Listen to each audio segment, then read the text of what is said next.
Hello Joy, this is Nick Webb.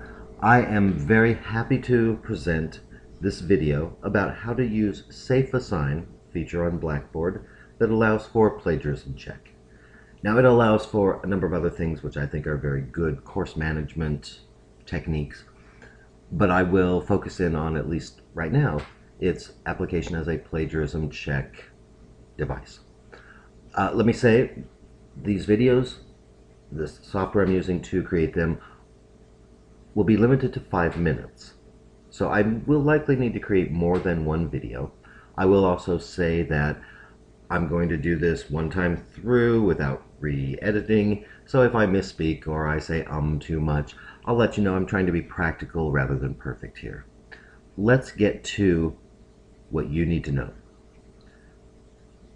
Within Blackboard, the SafeAssign tool exists. I am on the announcements page of one of my courses. To get to the SafeAssign tool, from this basic announcements page, we want to scroll down just a little bit so that I can see in this left-hand margin here the toolbars for course management. Expand on course tools. When you expand on the course tools, you will scroll down the list and you'll see SafeAssign. Click on SafeAssign. What you'll see on this next page offers you two choices. Safe Assignments, the first one, is the tool when students submit their own essays to the database or to Blackboard. When they upload it themselves, this is what we would access. For your initial purpose, we will work with the second link, Direct Submit, which is where you, the instructor, upload the essays yourself. Let's click on Direct Submit. This next screen shows a page with multiple student essays already in this SafeAssign system. These are all essays that I have personally uploaded myself. We can see the name of the essay. If we would like, with this file link, we have the option to click on it and download the essay itself. We see a matching criteria, or this evaluation tells you 100% of this essay matches something that already exists either on the internet or within the SafeAssign system. I'll explain that this is an essay I resubmitted as a test. You'll see over here, I'll move to the last column, submitted, the date that it was submitted, the day I uploaded it. And this one is the SafeAssign report. This is the tool we're looking for when we are trying to question the plagiarism.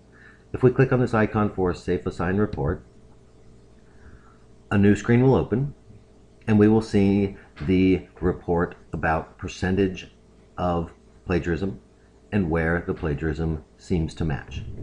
Up here we see initially a matching. You see the red bar, 100% matching. This is very alarming, it would seem. This entire paper is plagiarized. That's not entirely true in this case. I'll explain why. You see some basic information about when it was submitted. You also have some options here to the right. You can save this report.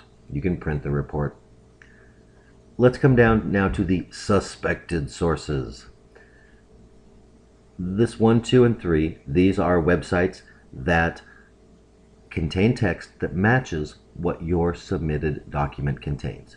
Now the first one we see is it's another student's paper. That could be alarming because somebody may have turned in somebody else's work, but the author is student Lindsay Allman. I know in this case that I resubmitted Lindsay's paper. That's why we have a 100% match, because SafeAssign collects papers that have already been submitted and keeps that as part of its database of papers. SafeAssign does do two checks. It checks what is freely available on the internet, and it checks what is within its collection or its data trove on SafeAssign. So if text is available either freely on the internet or has already been submitted to SafeAssign, it will match. And that's what we see with this number 1 link here with Lindsay Allman. Her paper's already in the database. That's the big reason why we have the 100% match. But there are two other possible matches. One is a chwhealth.org site. The other is biomedexperts.com.